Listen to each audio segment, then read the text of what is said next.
Oh, my word. Morning.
Okay.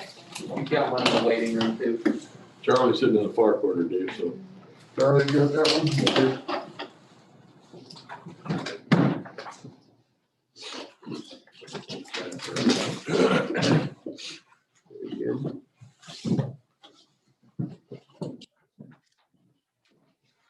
Call the meeting to order. Are we unmuted? Yes. Okay. We have Jennifer on the line here with us. I'd like to have a roll call for Mike. Here. Tom? Yep. Bruce? Here. John? Here. And myself, Dave Bowers, are here, and Chris. Hello. Okay, all present. And like to recognize our visitors, and if you have any comments, start with Jamie. Hi, Jamie Lawson, no comments. Okay, Adam? Adam anything right now? was, yeah, I don't have any comments right now. Amber Miller, Okay, no comments. okay, keep going. Okay, Courtney Kennedy. okay. And Dave Ballard. Anything right now? I'm just here to make sure that's well. We appreciate that. Jennifer, we do see you on Zoom. Do you have any comments before we get started?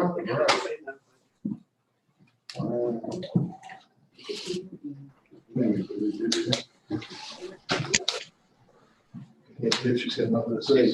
Jennifer, do you have anything you'd like to add at this time? No, I do not at this time. Thank you. Okay, we'll let her interrupt us if she does. So, previous minutes, I think Becky sent those out. Are there any additions or corrections to previous minutes? If not, they'll stand approved as submitted. And I think we'll jump right in. This is the latest and greatest version. And I think, are we able to share that with Jennifer and also with the screen here?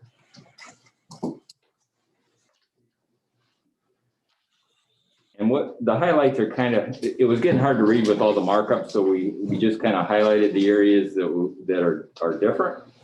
And I'll try to summarize those, and then we'll go from there. Just pull it full screen of just the document.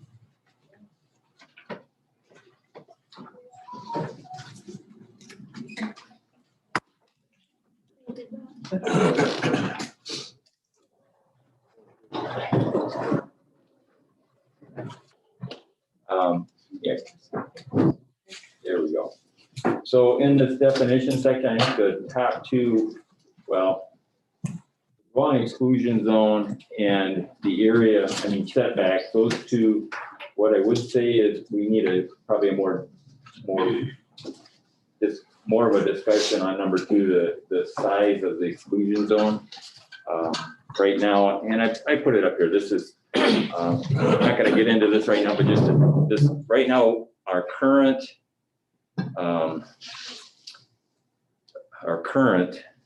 ordinance has a 600 foot circle. Now, right now, what we've been discussing is a 1,200 foot square. And there's quite a difference. So I guess that's what we'll be discussing and comparing to other counties. But that dwelling exclusion zone definition is there, and we'll decide on size. The last one, we put in a dwelling definition, and that is mainly to protect if there's an abandoned home or something that's not livable out there, that we're not setting back from something that's not livable. So that was the idea behind that one. We just scroll. If anybody, I'm going to run this like we have. If anybody has questions or comments, Do you want to circle just back? be recognized. Yes, I do You want want to to. circle back to that? Okay. Yeah, to that discussion. We'll have a detailed discussion on the I side. think that's really what. Yeah, I think so too. Where we're at. I just wanted to flip through all the changes and kind of show that we've implemented the things. that 8 we're foot talking. woven wire. Yeah, 8 foot woven wire. Now, we did break up setbacks from equipment setbacks, and what's another term we use? Fencing setbacks. Okay. Can I have a quick question in regards to Yep, go ahead. Go ahead, Jennifer. just the, you have 1,000 foot by 1,000 foot square. Do we want to actually define it as square? This might just be semantics, but do we want to just put 1,000 foot by 1,000 foot area? That's going to be part of our discussion here Yeah, shortly. we'll have a discussion. Okay, Part of the thinking that defining it as a square was to, I mean, we've eliminated the setbacks per se. The current ordinance and many of the ordinances have both a setback from property lines and from the house. And in the house area, it seems to make sense to simplify it to setting back from the house, because the house is what we're trying to protect. So, correct. Okay. rather than a circle, it doesn't seem to really provide the same protection, I guess, is what I would say. So we will discuss those setbacks a little further, but we have equipment setbacks as noted. The roadways we previously discussed, from the foundation we'll discuss further, or a minimum of 15 feet from any property line for equipment. And we talk about inverters. No setback is required between adjacent participating land parcels. And then fencing setbacks, as we discussed last time, we agreed to a minimum of 3 feet from property lines to allow non-participating landowners to farm up to the property lines and the developer to access the outside of the fence for maintenance purposes. That's what was discussed and implemented here. Okay. And then the fence of the platted subdivision right now stands at 500 feet from the property line.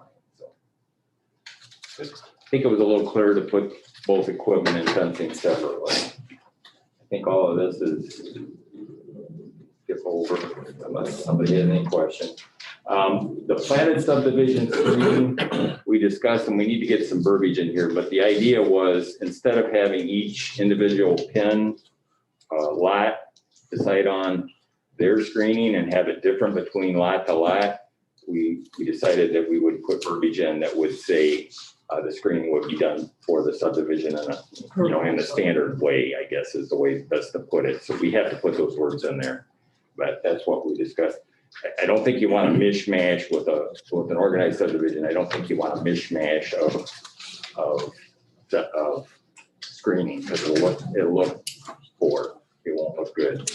And that way, future landowners, a lot of buyers would get the advantage of the screening. Chris is thinking. So essentially, just platted subdivisions have to be screened. There's, if it's platted, like, there's no negotiation with. Well, I guess. If you're trying to take away, if you want to make it all the same, it's just, here's what it is, it's 2 rows of trees in platted subdivisions. Where I live, like, because, yeah, you can't go to me, to him, to him. Well, and some of them are sold, they're owned by the developer, and it gets to be a mess. Courtney, you were gonna say something? Just 2 points on that, I think. I believe on the Aldina solar project, we ran into an issue where some time ago, there was a platted subdivision, but it was never used as a platted subdivision. So that's one of those kind of gray areas that maybe we want to tighten the language down on that. But then also, and I don't know this for certain, but don't platted subdivisions have a board? I mean, is it something where the company could go before the board and let the board pick whether they want the setback or the screening? If they had an HSA, Yeah, maybe, right. but not every subdivision is gonna have an Sure. HSA. That's, I live in White Oaks, and the only board we have is a water board. And there would be, I don't think anybody that could make that decision Yeah, as a board. So, and that's pretty good size subdivision. But if there was, that would, I don't think we would preclude negotiations, Sure. but we would want it to look all the same for the lots that are empty and not yet purchased as compared to the ones that are there and not have it different. Okay. So we can work on wording there. I think. believe, I don't think your wording is very easy. If you go to number 2, scroll down. Right there, there's your wording. That's it.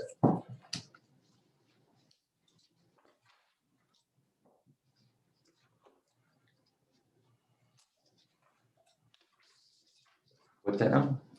You're gonna want a visual screening installed on land leased by the SES. In a plotted subdivision. But this number 2 is, I'm just saying, but yeah, but I'm Just that part of just it. that part, that type of Gotcha. wording, that similar wording, yep, that's your default, yeah, right? yeah, we do say that, well, no, I'm sorry, we go the other way. What's that? The default is the cash payment. The default for, I'm saying Yeah. for platted subdivisions, it probably should be visual screening. Yep. And I think that's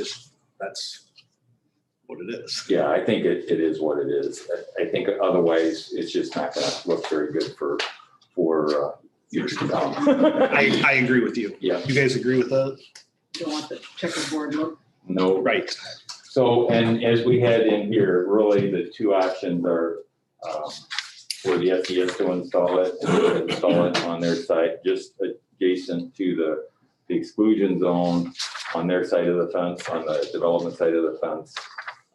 Or if the owner would like a cash payment, they would get the cash payment and they would put the screening on their side of the property line. That's on a homestead. Yeah, on a home, not a subdivision. Right. Yep. So those are the 2 options, and the default we have in there is the cash payment. I think that's kind of a win-win position. If the landowner, adjacent landowner wants something different, certainly they have either option. All they have to do is declare it.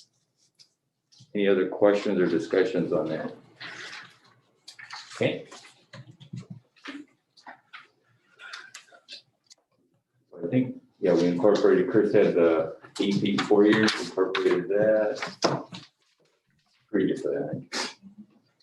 And we have said, and it's as practical, but the visual screen would be helpful as early in the project construction as possible, to give it a chance to grow. And So we're just saying, as it is practical from construction standpoint, if we could get the screening started early in the project, we would like to do that.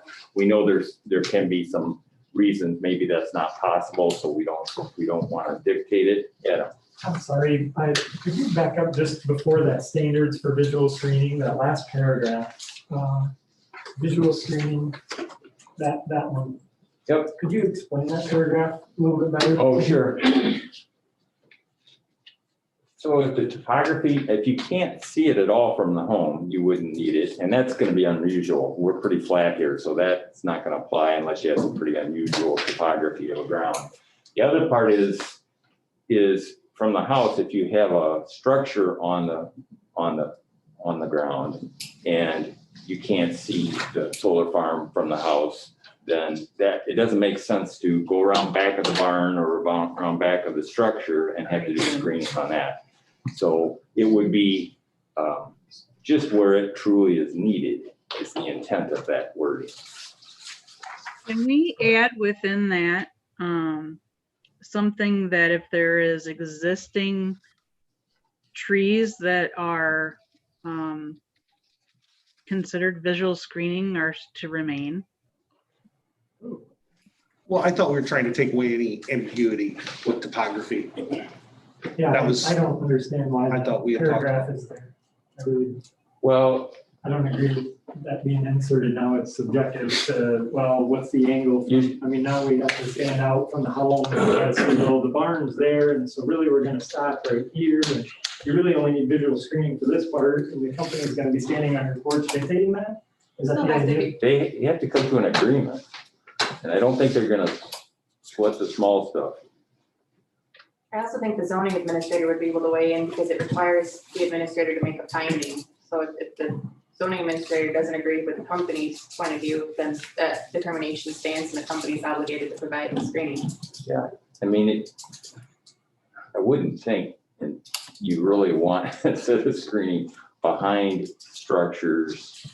I mean, it's trying to, I mean, I think from a, how to say, just from a bit, it's not hard. You stand at the house and if you've got a structure that naturally screens the view, then you don't need it in that small portion. So if you have a 60-foot shed, Yeah, you're saying the 60-foot shed will be there, but then trees will be on each side of the shed. to correct. remain Yeah, blocking the view. any area You're not that, gonna put 60-foot trees behind the shed. They're only gonna grow 8 foot and the shed's 12 foot tall. yeah, it seems to make sense. And all it's gonna do is Yeah. disrupt the foundation. Yeah, on paper, it seems to make sense. Yeah, and I But in understand. the real world, yeah, Well, I I get mean, it. It's not a- there's- yeah, It's not a perfect world.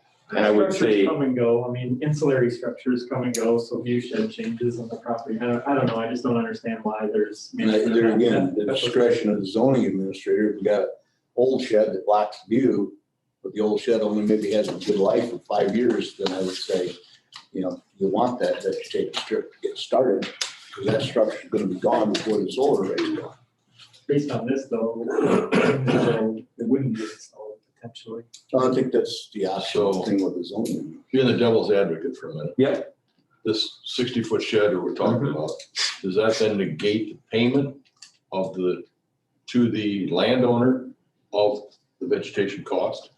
Because we've said other places, if I don't want the vegetation, I can take the cash payment. I mean, the cash payment would be based on what screening is required by this. So it would be based on what Okay. So screening you is take required. 60 feet less Yeah. pavement. Yeah. That's Now, again, one clarification. I can't imagine, if the building is non-used and it's gonna be torn down, I can't imagine that that the developer would sweat the small Right, stuff. I agree. Most of them are gonna be small buildings anyway, because they're older sheds. Back to the payment Tom had mentioned, and I know we talked about this before, did we have, if you're gonna dictate to a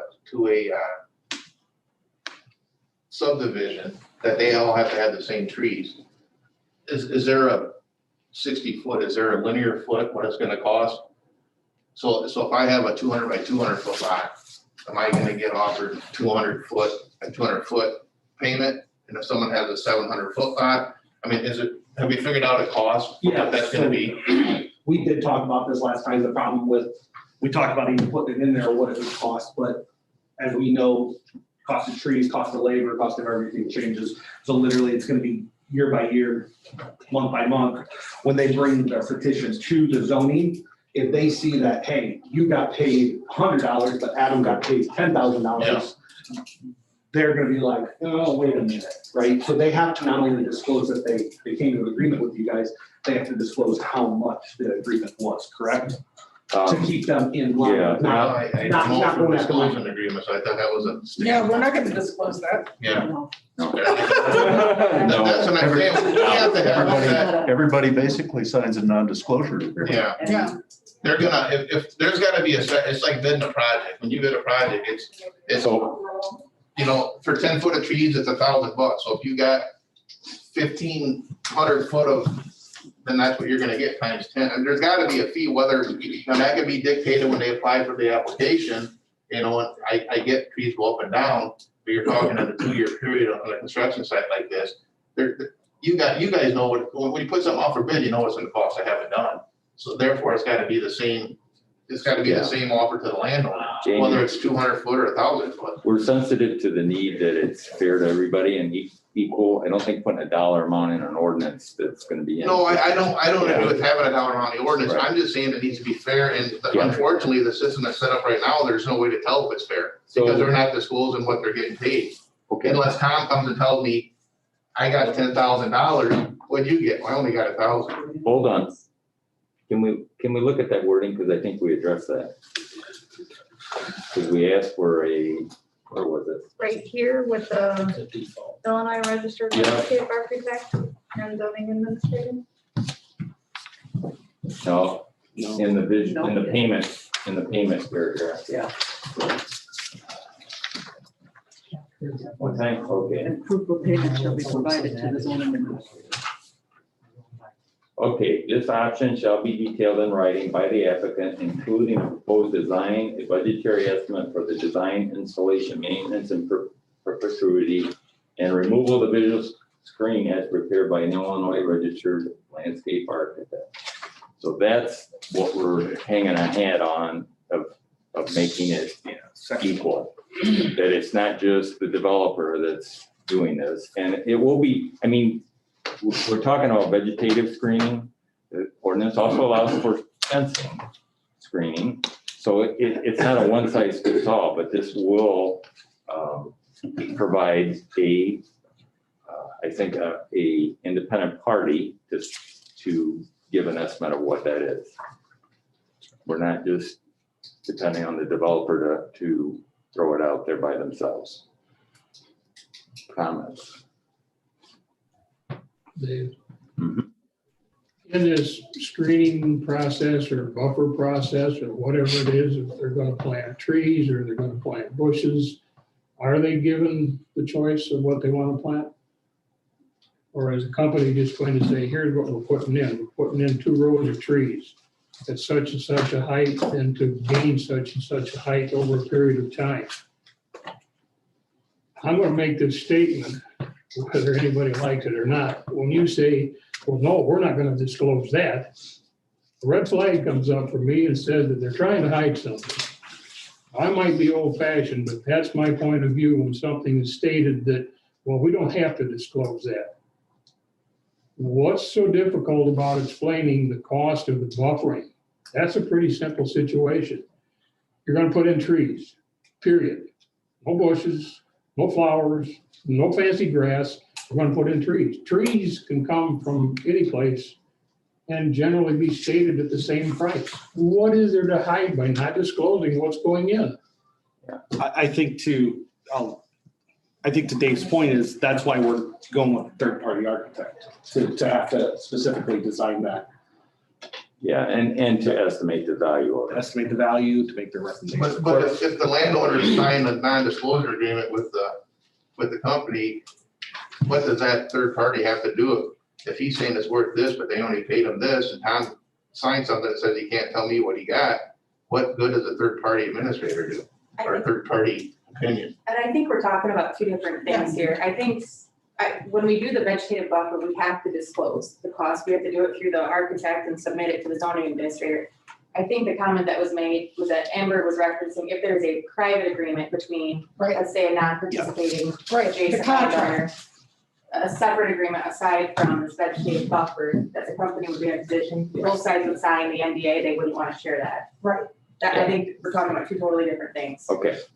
The statutes or the ordinance would say that they have to disclose. Right, right. What they're paying. But our individual contracts, we don't disclose Yeah, those. if you have a contract for another reason, Right. you don't have to disclose. Right. No, I get that, but again, I'm just gonna go back to the third party.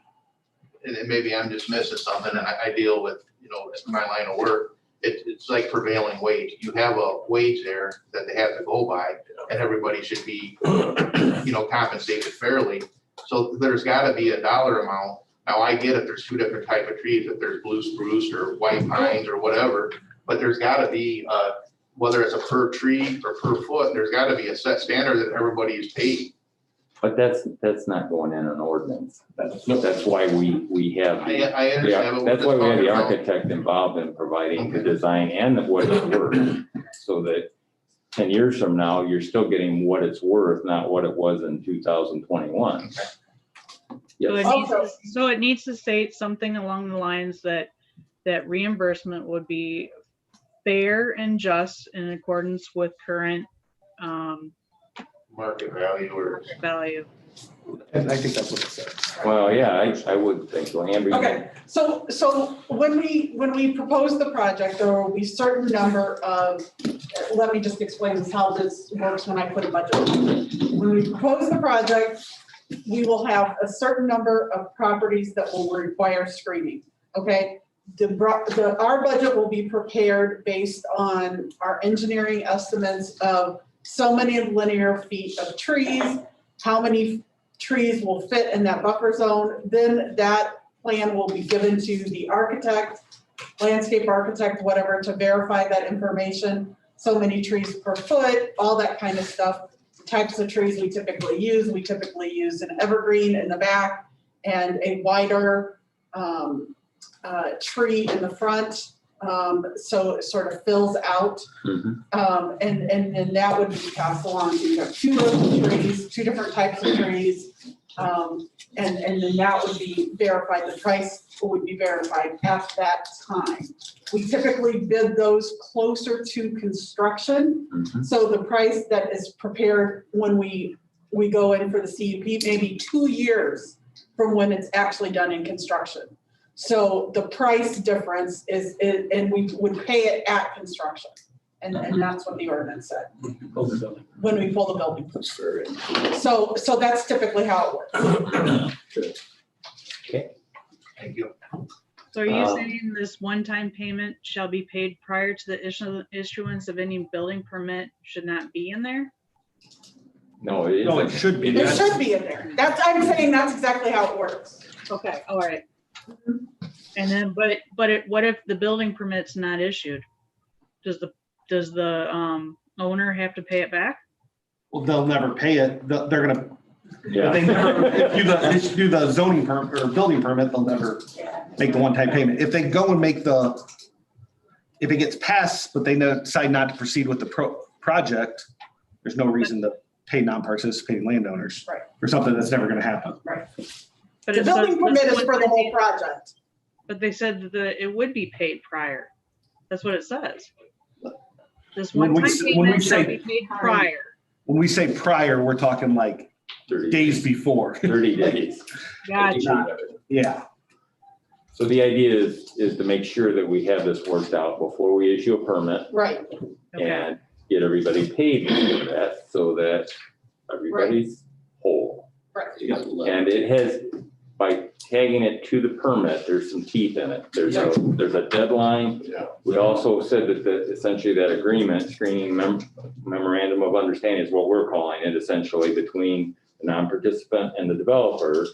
They bring those in at time of permit and say, this is what both parties have agreed to. We'll then issue the permit based on that.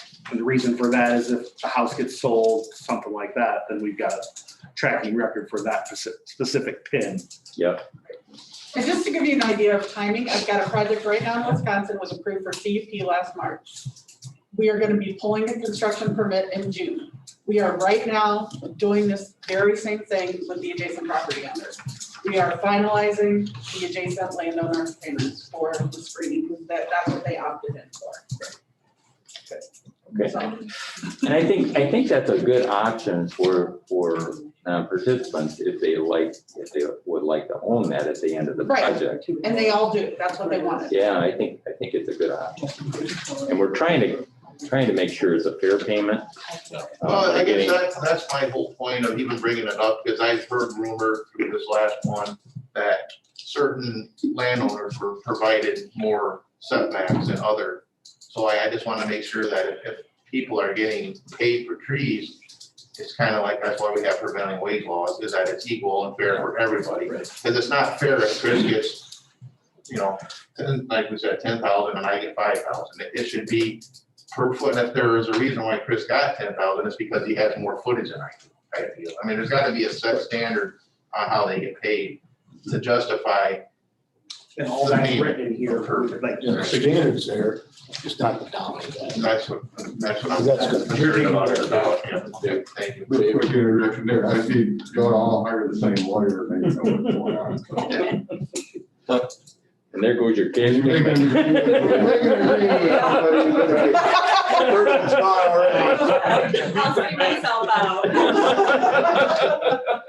Sitting quiet on the corner. So I think we're ready to scroll on unless there's other comments. I would ask that in that paragraph, visual screening paragraph, if it states that the and or structures gets removed. So if we want to talk about existing topography and that being the reason for no visual screening, and I think it's too much to manage to say that we're gonna include structures in that. This is a whole change of venue to where we've been at with visual screening, and we've reduced visual screening dramatically. I don't see anything about, within 1,000 foot of the dwelling that kind of went to the wayside. No, it's in there. Is it? Yep. Well, that's what we're gonna talk about some more, but. Okay. But I just feel like this is gonna be complex to manage, and I haven't seen this language in any mock-ups until today, and Yeah, it's a working meeting. I feel like this is something that's gonna be sticky to try to figure out, to get right down in it, and it ties into this money topic that we talked about as well potentially, and so now it leaves room for a lot of squabbling potentially between companies and non-participants, and then the zoning administrator being involved, and with one more thing, I understand the topography, but I don't understand the structures being in that paragraph.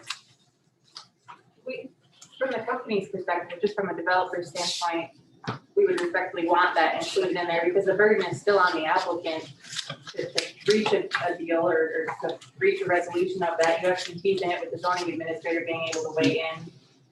We've added all these extra requirements that extra hurdles that the applicant has to jump through. This is one more hurdle that the applicant has to jump through, and we're fine with that. I think the structures need to stay in there because that will certainly play into it.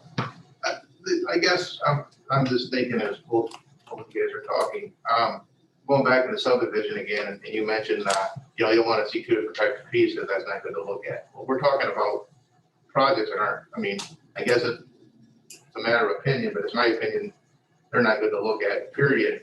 But are we trying to block the view from the house? Or are we trying to block the view for the property? So here's my question. If I got a building right behind my house, but I have 5 acres, now if I'm out in my yard playing with the kids, now just because that building's 60 foot behind my house, but I have 600 more feet to my property line, I'm out playing with my kids, now I've got a 600 foot gap, no fence, and I can see the project because I'm behind my shed. Just because that shed's blocking the view of the house, I could have an acre behind that shed, to where I'm on the yard, whatever I'm doing in my yard. Are we trying to block it from the property line or from the property so we don't feel like we're in prison or surrounded by these? Or are we trying to block it from the house? So that's That would be my question, because if I go behind my 60-foot shed, now I got a 60-foot gap, I got trees and a 60-foot gap that I can, it's a tunnel vision to see the project. I would say the house, we're trying to block from the house. I would see it that way as well, but I understand the comment. When you look at the comprehensive plan for the county as well, I mean, the comprehensive plan goes into a lot of detail about commercial property, landscaping, what, there's a lot of even pictures in there that help to depict what the county would like to see as objectives. There's a section in there that talks about, how projects should be screened essentially to have less impact. When I looked at the comprehensive plan, I could see justification in there for visual screening along roadways, actually, to help buffer, the fence and the monotony of the rows of panels. So, and again, that language isn't in here, and those aren't topics, right? Because that's just too far-fetched with the group that we have in the room. But when you look at the comprehensive plan, I could totally see where the intent out of that comprehensive plan would actually be asking for that if we were to actually properly write the ordinance. We're nowhere near that. And now we're even getting reduced from, we're not even talking about roadways. We're getting down to where we're getting so hypercritical about just where it might go around the residents, the non-participating residents. And this paragraph created that. It was not something before. It was not an issue before because this paragraph didn't exist before. It just talked about, visual screening around the perimeter. And now we're getting very hypercritical as to where it's gonna go. I think this, I would say to strike if you want to leave the paragraph, to strike out and/or structures and just leave the topography piece in there. And, otherwise we're just keep on, moving in the direction to the benefit of the company. I mean, obviously the other thing is we had a 1,200-foot square that was almost agreed on in the last meeting. And now we look at this one and that's where it has changed in writing, all of a sudden, there's changes to setbacks, from 600 feet to 500 feet potentially, and the 1,200-foot square now says 1,000. So I see continual erosion, potentially between meetings, so we've gone from. It's a process. Yeah, so That's what I would say. of us that are here, do we want to decide on that paragraph? The 6 of us here, like, we're gonna take a vote, do you want me to make a motion? I don't know. Like, Well, I don't think there's any discussion that we need to have. I think we all have our opinion of it. Yeah, I'm just trying to think, my natural inclination is to try to come to a consensus if we can. And I would say there would be situations where it wouldn't, the